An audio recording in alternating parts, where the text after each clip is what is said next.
Hi, I'm Rich, a first-year multimedia studies student, and this video is my midterm reflection for MMS 100, our introduction to multimedia studies course.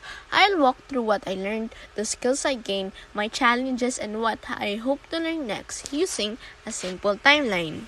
At the beginning of MMS 100, we focus on the basics, what media is and how it differs from multimedia. Media represents or carries something, while multimedia combines different modalities, text, image, sound, video, into one experience, and it is interactive. This was my foundation on the timeline because it helped me understand that multimedia isn't just editing, but the whole system of communication.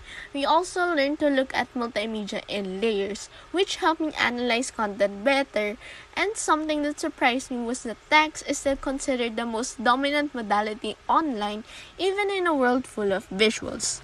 One of the first skills I learned was decoding binary. At first, the number made no sense to me, but after a few exercises, I started to understand the logic behind it. A fun moment on my timeline was realizing that images are stored using binary and billions of transistors. I didn't expect MMS 100 to touch technical topics like this, but it actually made me appreciate how digital media works behind the scenes. Challenges in the middle of the way was I dealt with procrastination and burnout, especially because my other courses required a lot of reading. I would end up rushing tasks and losing focus. I haven't fully overcome it, but I learned to pace myself better, reading a little each day and taking short breaks. It's not perfect, but it helps me manage the workload. Next, we went into rich media. I learned that raw audio files are huge, which is why compression formats like MP3 are important.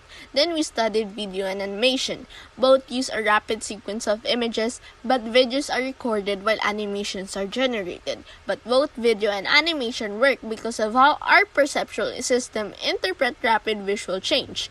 I also learned how compression can affect quality when not used carefully. Another point on the timeline is authoring system. Tools like Google Sites. The idea of authoring paradigm helped me understand why switching from CapCut to DaVinci wasn't as hard as I expected. Once you understand one structure, the next tool feels more familiar. In Module 9, we focus on interactivity. I like learning how simple actions like clicking a hyperlink shape the user experience. It helped me understand that the web is basically a giant collection of interconnected texts, or hypertext and hypermedia. Near the end of the timeline, we covered color theory. I learned how color communicate emotions and guide attention. This module introduced me to Paleton.com, and it's now my go-to tool for picking color palettes. My favorite part was learning how music changes the entire mood of a scene. Even small audio choices can completely transform the message. Reaching the midpoint today, I can say that my understanding of multimedia has grown a lot. Before MMS 100, I thought multimedia was mainly about producing videos or graphics. Now I see it is a combination of design, psychology, and technology. I've started noticing why creators choose certain colors, sound, or layout, and how those choices affect the audience. I now see multimedia as intentional communication, not just a creative work.